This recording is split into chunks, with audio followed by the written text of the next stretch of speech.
I just started recording and I didn't tell Debbie that we were actually recording, and we're probably just going to leave this in. All right, Debbie and I are here to record the recap video, and Debbie started structuring this and planning it, and then I said, "Are you cool with just winging it?"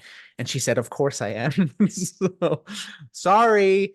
Uh, we Debbie was at both sessions, Monday and Tuesday, and I was only at Monday. So I'm excited to hear how Tuesday went, because it sounds like it was a different size group, and just that means different people, different conversations, right? So we just to get the recap out of the way here, this was our last live session that we actually had scheduled, because we had that feedback form that went out in December, and that actually centered around, oops, wrong way. That actually was the focus of a decent amount of our work. So we started off with an implementation spotlight on Monday, and then we didn't have anybody come and share this time, but we did just have some people share out and see if there's anything they wanted to just kind of highlight, some things they were working on. Debbie, I'm racking my brain. Do you remember some of the things that came out of Monday or Tuesday? So there were just a lot of people sharing kind of like baby steps that they had taken, a lot of celebrations there. I think there was some talk around the absenteeism, like how it's helping, just the models helping with subplans and absenteeism. And then the funny thing is on Monday, I was in my car, so I had my camera off, and then on Tuesday I was having internet issues, so my camera was off that day too. But so in the process of that, I was in the notes. I had gone out to see Maya's class, and just it was really complimentary of her like routines and structures. This point of the year, like I think that's what you're really leaning on to kind of get through to winter break. And so yeah, I thought that was really cool. And I think the big thing is invite us out. We really want to come. It's the highlight of our time in here. Even if you haven't been coming to the live sessions, that's even more fun to be invited to come and just see what's going on in your classrooms. Yeah, that structure piece was that permeated the conversations there. So yeah, always fun hearing what people are doing. So then the pre-work was all about bringing a problem of practice. I guess I could have pulled that up. Give me a second as I stall for time. The pre-work was like coming with just a problem to talk about. So what evidence do you have that's working and not working? And uh, we're going to discuss that evidence. So again, just taking that time to reset and reflect this time of year. And so we had some great submissions here. If you haven't checked those out, please do. Oh, there's actually even some here that I haven't seen yet there. So if you haven't taken the time to check this out, go and please do. But we had the idea to model the activity first around the feedback that you gave us.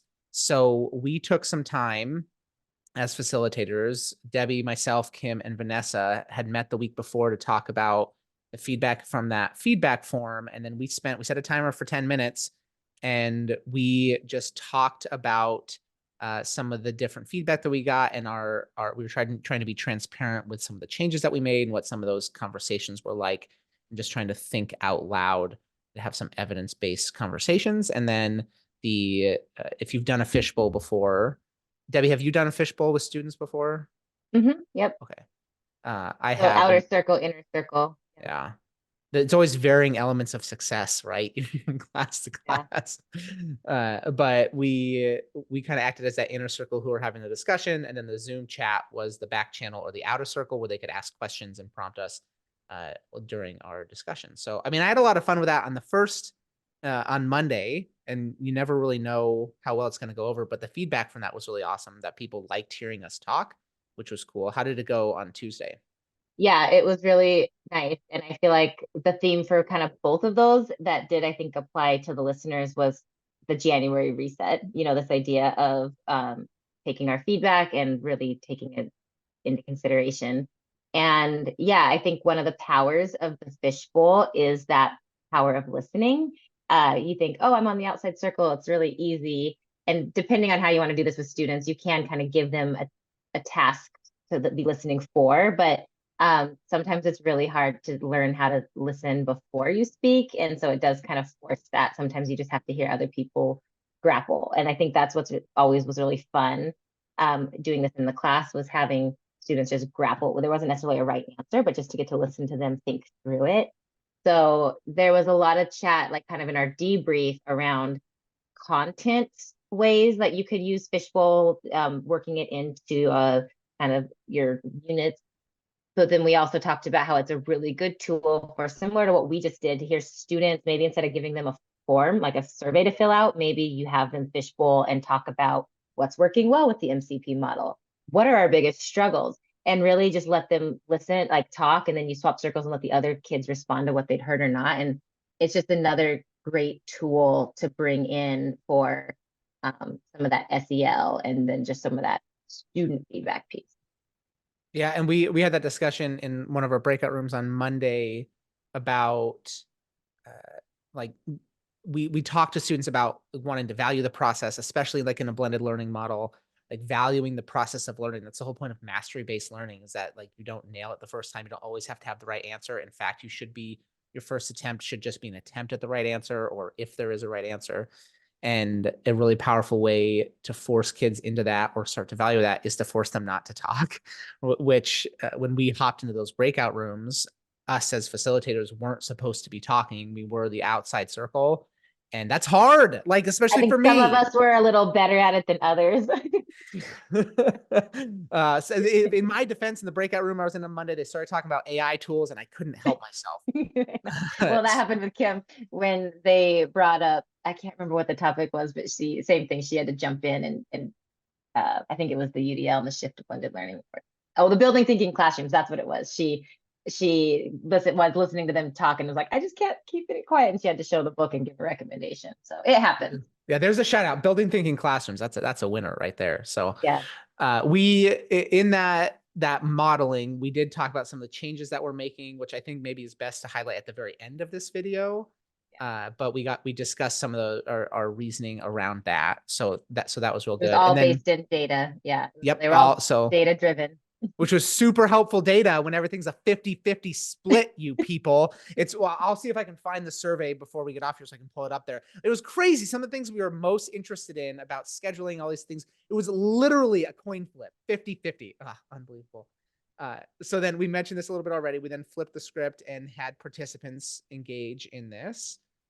And on Monday we had a decent crowd. We had two groups of 4 and split them into 2 breakout rooms. And it sounds like on Tuesday you had 3 total people. So you all just stayed in the Yep. main session, right? Yep. Okay. Yep. And it was And then good. I would say a lot of the talk was around kind of this idea of collecting data and sharing ideas about different ways you look. There are some formal, things you can collect as far as like mastery checks and things like that, and other kind of tools that districts already have in place. But then there was also a talk around some more informal and anecdotal, like narrative data you can collect too, and just how it's important to really consider both of those. and one of the major themes I heard from the breakout room I was in on Monday was structure, which we mentioned earlier. Structure. So it's typical this time of year. Kids are starting to go a little bit nuts. The classrooms that I'm in always feel like they're hanging by a thread, which is no judgment on the teacher. It's just that's the way the holidays are hard. This time of year is hard. Kids are burned out, and it's people are doing a lot of reflecting and that reset, coming back with more structure, which I think is right on for implementation. Like if you're dipping your toe in, or you're going full steam ahead, and you're realizing that blended learning is about structured choice, right? And so that was really interesting to hear all 4 participants kind of independently say, when I come back, I'm going to add this layer of structure which was cool. So this was, I forgot we had this in the slides. So that's what happens when I don't have my little cheat sheet over here. But this was some of the data that we talked about and had a discussion around. So again, here's that 50-50 split, just in terms of like when and how many sessions we should be offering. So again, more on that at the end. And then the landing page, let's make sure we touch on that at the end. So then we turn the page on them. And then we had them do some reflecting about next steps, which again, I think we covered a little bit. I will just pipe in there and say a lot of people, especially on Monday, a lot of the next steps were around rest and kind of giving yourself your own chance to rejuvenate and step away over the break, and how that is just as a lofty and important goal just as much as, oh, I'm going to come back and have this progress tracker made, which is also a great goal, but it's, just honoring that idea that, make sure you do take that time for yourself to do something disconnected from your professional life. Yes. Ooh, love that. That. Okay. So then we start to wrap up just some reflective pieces there, some really good things out there. I'm gonna pull up the feedback survey from the very end of the session so we can take a look at that. But we talked about the month at a glance that we release every live session. Remember that, well, I guess actually that's in Canvas, but these next couple of slides have some of these pieces here. So let's talk about this. This is the big change. Debbie, what are we doing? So we, based on when we asked people for preferences, by far Monday was the top preferred day, and then Wednesday was the second preferred day. And then, much to our surprise, many people also said that a later time slot would be better for them. So, without running the risk of changing a million things all at once, we are keeping Mondays the same. So, our Mondays times, and those are the dates that you already, we kind of asked you to tentatively hold that second Monday of each month, 4 to 5:30. That will stay the same. What we're changing is no more Tuesdays. So you can take all of those Tuesdays off, and then it would be the Wednesday of that same week. So the second Wednesday of each month, we are adding an evening session, which is 6 to 7:30 p.m. You are guaranteed to have Kim there. She is the one Course Force member who really felt strongly about offering that. So she will be there. It's kind of hit and miss with the rest of us who will be there that slot, but we just wanted to kind of test this out and see if it helps with attendance. That is one plea from especially the people that we hear that come to the live sessions. That's one thing we're hearing in the chat and in the feedback each time is we wish there was more people. We wish there was more people. So we are going to go ahead and save those dates. And we encourage you to save both of the times. We will be sending out calendar invites. That's another, be looking for those from Stefan and Kim. But that's another piece that we're trying to just help to keep people abreast of the dates and what's coming up. Yeah, and which reminds me, Kim sent that thing in Slack the other day about like, hey, we should be on the same page, and I never responded to her. So guess what I'm doing after we're done recording here? And then looking forward till after the new year. So again, just to reiterate what Debbie said, that the Tech Tool PD will be coming out on Monday, the 18th. But then please feel free to ignore us until after the new year and take some time away. Like that will be kind of the last major thing that we send your way, and then take that time away. So just looking a couple weeks down the road.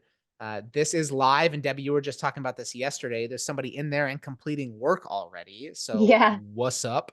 Yep. So the UDL Blended Learning Resource Study, it's linked in the Canvas course, but this is an opportunity to bring some of these philosophies and shifts that we're talking about into more people in your district or school. So we talked about how some people might not be ready to fully jump into MCP because, as you fully know, it's a huge lift and it's a lot.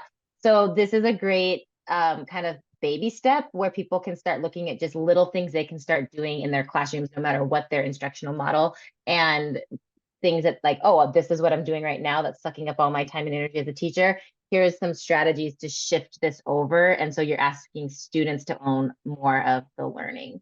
And so this is a great time to bring a friend or bring an administrator who maybe just wants to kind of start getting a more foundational idea of UDL and blended learning. And yes, it is, if you register now, you will get access to the Canvas course. We're going to fully send that out people after the 18th of December.